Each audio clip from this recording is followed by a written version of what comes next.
Hi, good morning. It's Jenny May. I'm going to take you through our strength workout today using whatever weights you found at home. I have 2 cans of green beans, 5-pound weights, 10-pound kettlebell. I'll tell you how to adapt these to each of the exercises that we're going to be doing. So we want to make sure that we start with a warm-up though. So we're going to start with some nice hamstring stretches. You're making sure this knee bends, hips shift back. So you get a nice stretch down the whole back of your leg. You can grab the side of your toe, reach for the floor, whatever is going to work best for you. You can just follow along. So I'm going to go through the round warm up, and then I'm going to go through 2 sets of each exercise. The first round, we're going to be spending more time on form and how to adapt the different weights. The second round, I'm just going to go through the circuit. And then you can pause this video and go back through the circuit if you want to do it, up to 4 times. And then we're going to move on to the other half of our circuit, which will be using the chair. So you're just going to need whatever weights you've got, a chair and a mat or a space on the floor. All right. So we're going to come down on the floor. We're going to do our sideline twist. So you're going to be on your side. I want you to pretend that you're holding a penny or a $100 bill between your knees so that when you do this exercise, your legs don't slip apart. That's going to really affect the stretch. You're also going to have a hand on each ear. Elbows are bent. You're going to bring your elbows together, and then you're going to turn and open. You should feel a stretch potentially through your chest, side, and hip. You're going to come back together.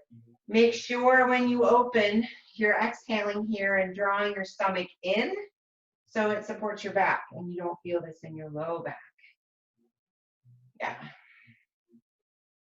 We've all gotten a little bit tight these days with the news and being home, and I know a lot of people have been cleaning, so that can tighten up all these muscles, and then being on our phones and various technology. So we're going to do 2 more, going to 10,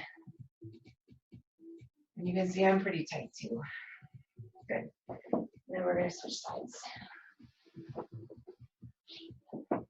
Again, knees are bent, feet are stacked, knees are stacked, hand on each ear. You're going to turn and open. You're thinking about trying to bring your other shoulder blade down to the mat without pulling your knees apart.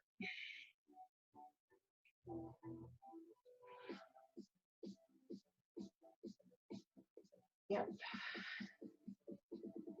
Halfway. We got 5 more. 5, 4, 3, 2, 1. Good. And you're coming over on your back. Knees are bent. Back is flat on the floor. Arms are out. You're going to drop your knees to each side. Stretch through your low back. Keep your feet planted.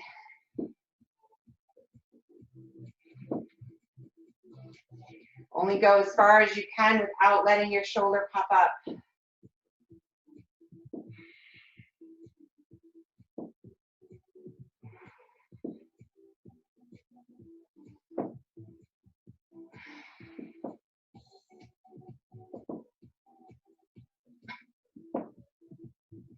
Good. All right. And then we're going to go into a glute stretch, hamstring stretch. So feet stay on the floor, knees are bent. You're going to pull your leg in, straighten up, get a nice stretch through the back of your leg, lower, pull back in, and up.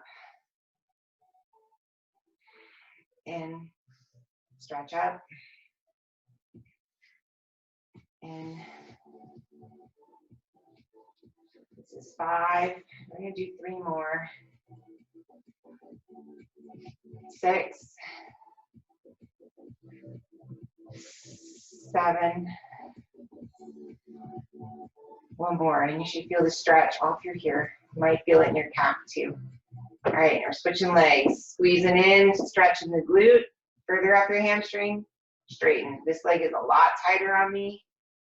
So you're gonna see that when I go to straighten, I can't bring it as far back. You wanna make sure your back stays flat against the mat the whole time. Do not let it arch away. If it does, that means you're not engaging your abs. Don't want that. Your glutes, back, and abs all work together to make your core. You can't have one without the other.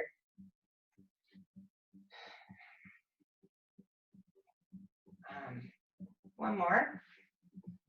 Good. All right, so then we're going to go to bridges. Right after I adjust myself here. Okay, so with the bridges, a lot of people cheat. They push down on their feet, so they use their feet, quads, and back to pick them up. And in the process, it slides them backwards. That's not right. If you tend to hold the floor so you don't slide away, you're doing them wrong. All right? So what you want to focus on is arms come across your chest so that you know what's going on with your body. You're going to think about tightening your abs. So you're going to almost do like a pelvic tilt. Not from here, by tightening here and curling up. And then you're going to curl up from the back of your legs and glutes. Come back down. You want to make sure your feet are not too tight or you don't have room for these muscles to work. So make sure they're a little further out from your fingers. And again, you're going to tighten your stomach, glutes, hamstrings, curl up, drop down. So you're pulling yourself up, not pushing yourself up. And the best way I can tell you to find out, well, let me take my feet off, shoes off, not my feet, and keep my feet, is to do them in your socks, right? And if your feet slide or you push backwards, you know that you're using your quads and you're not using your hamstrings. So you should feel these muscles lifting, these are stretching, abs are drawn in to support your back, arms are across your chest. Yeah, and this is the first exercise in our circuit, is the glute bridge.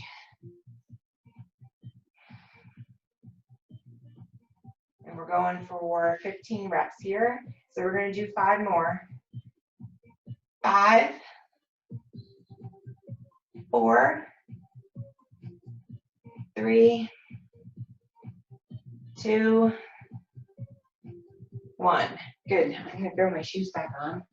And then we're going to go on to our chest press. We're going to do a floor chest press. You're going to use whatever weights you've got. So I'm going to take down my green beans, my dumbbells, my kettlebell. I'll show you how to adapt each one. I'm going to spin this way. I'm going to start with my kettlebell. As long as your kettlebell is light enough, so you're going to need a 5 or a 10. You can do these one arm. You hold the handle, kettlebell up. The harder you grip it, the less likely this is going to tip. So we want to be here. Other arm is out. You're going to press straight up. Make sure your wrist is stacked over your elbow. Everything stays in a straight line. So if this is what you've got, go for it. I'm not actually going to use that today. If we're doing it with dumbbells, you're going to have your dumbbells. Again, you're going to pinch your shoulder blades together. Your wrist stays stacked over your elbow at the bottom. You're going to come up and together, and then as you come down, the wrist stays stopped. So do not come in. Don't let these come here. Really pay attention to what your arms are doing. Come up and press together. And then if you're using soup cans, they still work. The bigger the can, the more they weight. You know, a soup can can be anywhere from 1 to 3 pounds. So it still gives you a little bit of resistance. Just slow your tempo, do more reps. You're still going to work through the range of motion, which is really important today, especially with how many less steps we all do. If you want to add an element and make it harder, and really you're trying to tone up your booty or your glutes, you can hold your bridge and do this motion. Okay, you're going to do 15 reps here. If that's too much, you just come down. You definitely don't want to feel it in your back, and this works too. All right, so that's our chest press. From there, we're going into a tricep exercise. So we're gonna work the back of the arm, the bingo arm. But everybody's got a different name for it. I can't think of some of the others right now. And then, so with this, hands are pointed straight to the ceiling. So your wrist is over your elbow, straight line to your shoulder. You're gonna bend your elbows back, your wrists back, straighten up. Ideally, you want the weight to come out right around by your ears. You will feel this without the weight, depending on where your strength is at. You can just use your fists. You can just use your hands and really squeeze at the top, and you'll still get a workout. Again, soup cans are great for this one because it really helps tone that back of your arm, and they often offer enough of a resistance. One of those creamy soups, go way heavier than those green beans, that's for sure. Big thing to watch for, a lot of people cheat and they move their elbows everywhere. What you want to see is that when you're in this bottom position, this elbow stays pointed in the same place. So this part of your arm stays perfectly still. All right. And then from there, set these guys aside.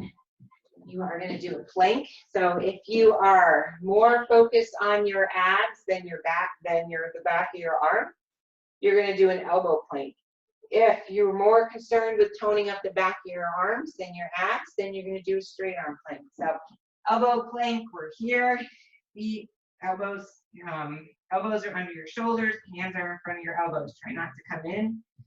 Pulling your abs together, make sure your head and neck can move, that nothing's locked up. Pulling your elbows and toes towards each other so that you really feel it in your abdominal muscles. If that's too much, you can be in a modified version on your knees. You should still feel it. And then straight arm plank. You can be on your, a lot of people have pain in their wrists. If you've got strong wrists, you can do fists and hold here. If your wrists are okay with this, you're here. All right, so that is our circuit. So I'm going to go back to the bridges. We're going to do 15 of those. And then we're going to come to the chest presses, triceps, and our plank. I'm going to go through that circuit as it would flow.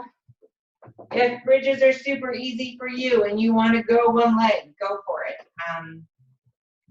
Same rules apply. Hands come across your chest. Make sure you're not using your upper back to assist. This is a lot easier than this. So, all right, so we're starting with our 15 bridges. Feet are in a comfortable position. I don't have my knees pulled super, super tight.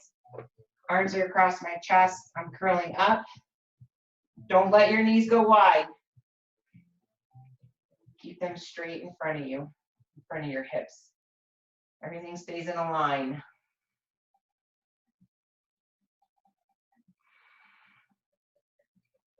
Try not to let your toes come off the ground. Try not to grip the floor with them either. You should be feeling the backs of your legs, stretch through your hip flexors.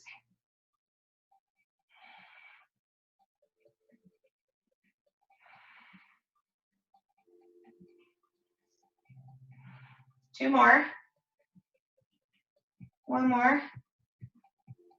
Good. All right. Then we have our dumbbell chest presses. I am going to use I think these are 12s because I have them.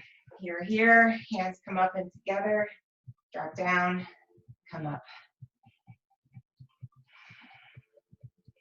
If you have a full-length foam roller, you can lay on that as well. That adds a whole different element. I'm not going to go over it today, but I will.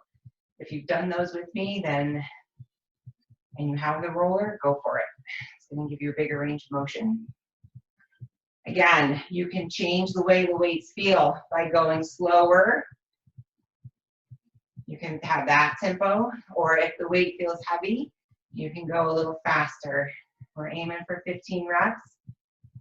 Depending on what weight you have, you're gonna have to adjust that. So if you're using soup cans and 15 doesn't feel like enough, go slower. You could go up to 20 reps. If all you've got is 15-pound dumbbells and they feel really heavy, you can go down in reps. I'm gonna do one more, and good. Right, and then we're gonna go triceps. So make sure you have enough room behind you, arms pointed to the ceiling, drop down, come up. Really focusing on straightening, so you're not ending here, really finish that. The back of your arm, the tricep, the only job this muscle has is to straighten all the way. So if you're here and you're ending here, then you've got some weak spots built in. The only way you make that stronger is to lighten the weight, force your arm to go through full range of motion. If you have broken your arm at some point, your range of motion might be slightly different. So you have to pay attention to that.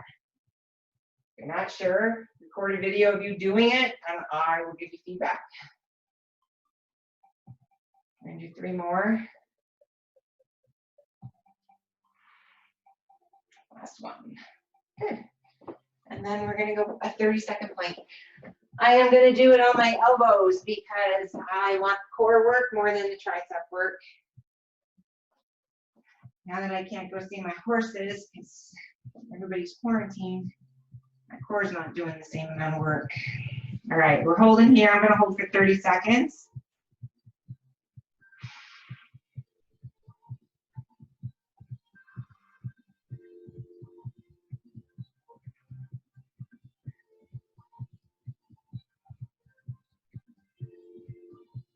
Halfway.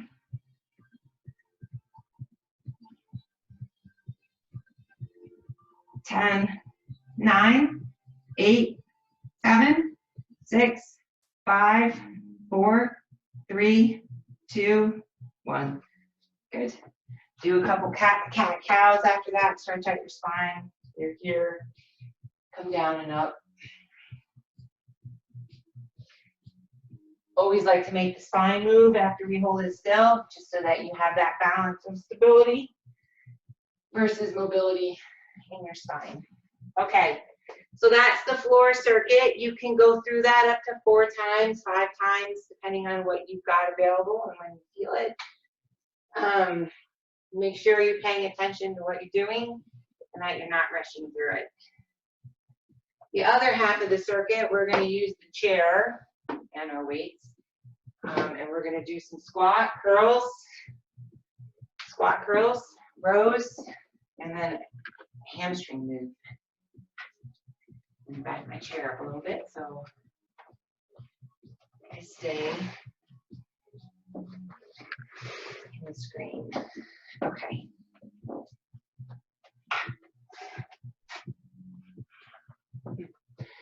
All right, so we're gonna go squat curl first. You're gonna be in front of your chair, let your toes turn out a little bit, just in case your calves are really tight. Remember, squat's a 3-joint movement. It involves your ankles, knees, and hips.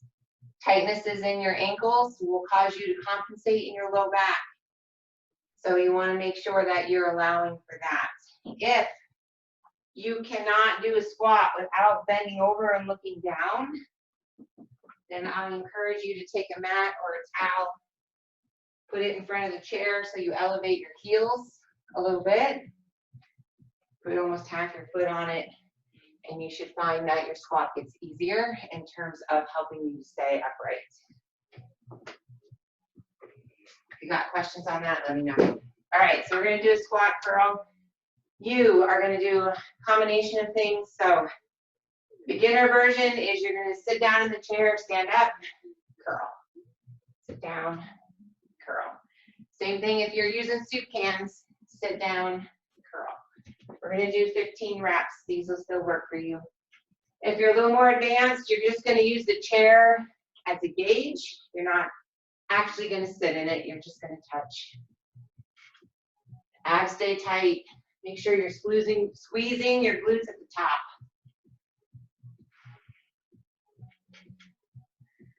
Yeah, you don't need the chair and you can go lower. And then you're gonna curl, come into your squat, down, up by all means. Then the next exercise is gonna be a row.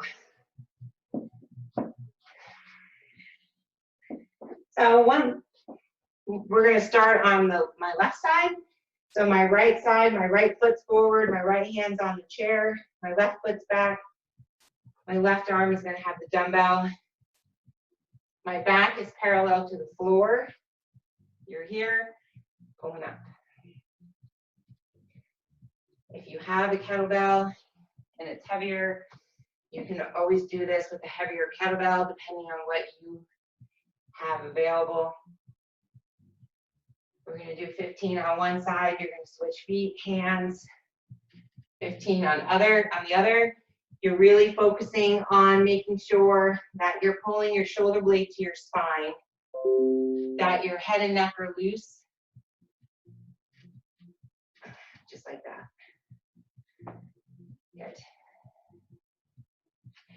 My computer just beeped at me, so I'm hoping this is still recording. All right, and then this last one is a hamstring exercise. You're going to use your chair. If you have bad balance, you're going to want to push your chair against the wall or brace it against something for a little more stability. Your foot is going to be kind of under the chair so that your knee is going to come against it. So my foot is under, my knee's against it. You want to make sure your shin stays perpendicular, straight up and down. So you don't want to end up with it bent. You want to make sure it stays nice and straight. So half your foot goes under the chair, you're out, and then you're just below your knee, whatever touches against it. You're not pushing into it because you don't want to bruise yourself. It's just resting there as a gauge. You want to keep this leg straight. Abs are drawn in. This other leg is going to reach as far back as possible. You're going to lean a little bit forward. Abs stay in.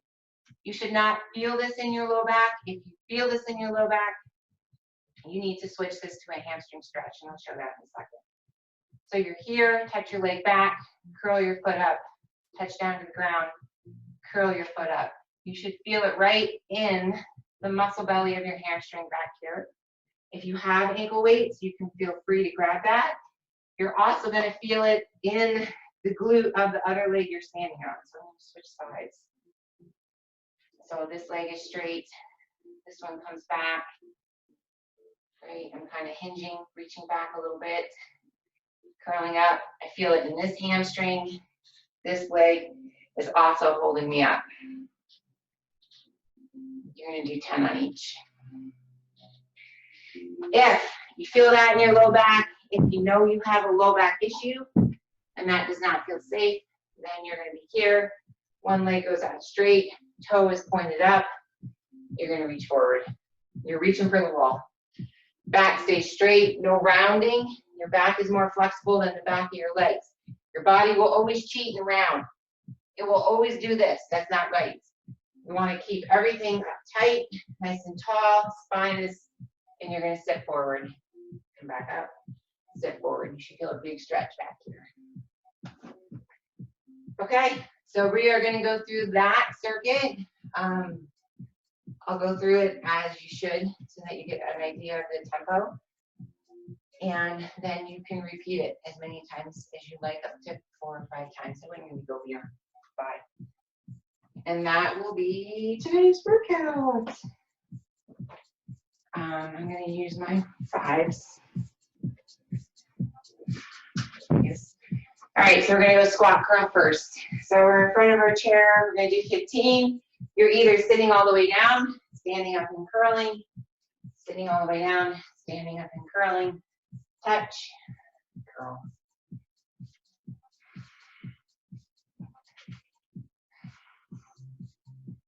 I do want to show you one thing though. Make sure that when you're doing these and you go to sit down, your knees are not coming in, okay? Really watch for that. If you have a mirror, do them in front of a mirror. That is not right. You want to think about holding your knees open. You're going to squat, curl. Yep. I'm going to come back to my side.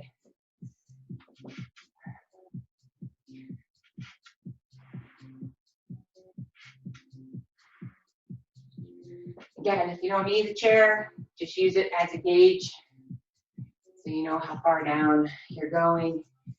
If it feels really easy, Go a lot slower. Put a lot more work on your muscles that way. Time under tension.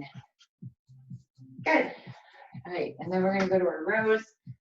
I'm going to grab my 12-pound weight here, starting on my left side. So my right foot forwards, right hand's on the chair. My back is flat. My abs are drawn in.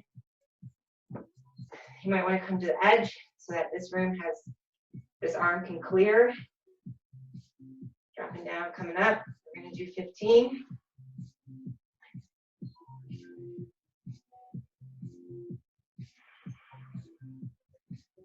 You got it.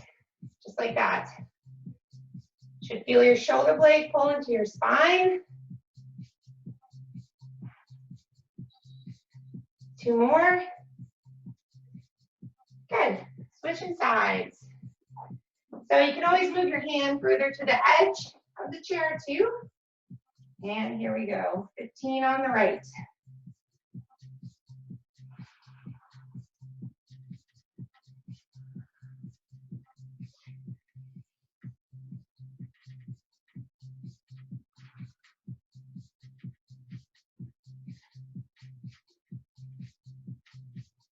That's 12. 3 more. 3, 2, 1. Good. If you know you have a back issue, you're going to switch right over to this hamstring reach. You're going to do 10 reaches. Really keep your back straight. Big stretch through the top of your leg. Make sure your toe stays up. If you point your toe, it's not going to be as effective. So really make sure that stays pulled up. If you got a strong back, you want to strengthen these hamstring bellies.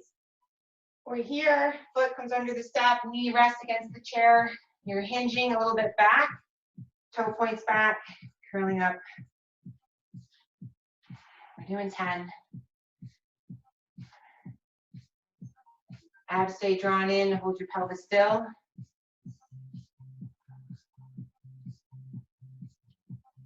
One more. Good, switching legs. And you're here. Try not to let anything turn, right? Pelvis stays square. You might have to make sure this leg stays straight. You're going to feel a big difference. This side feels like a totally different side, totally different body for me. So same thing, hinging, abs drawn in so that you're not collapsed. Back is straight. This leg is pointed, knees pointing straight to the wall. You should feel this glute working.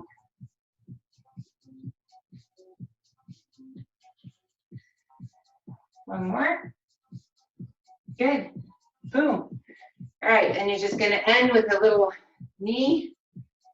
If you want to take it higher, it can be a run. Totally up to you.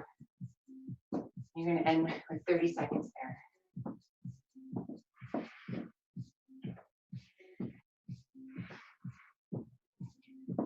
And that is your circuit. So you're going to go through that up to 5 times. The circuit on the ground, circuit on the chair. Go for it. Go make it a great day. Make sure you move. Make sure you stretch. I'll be back with the stretching video to follow up. Have a great day. Bye.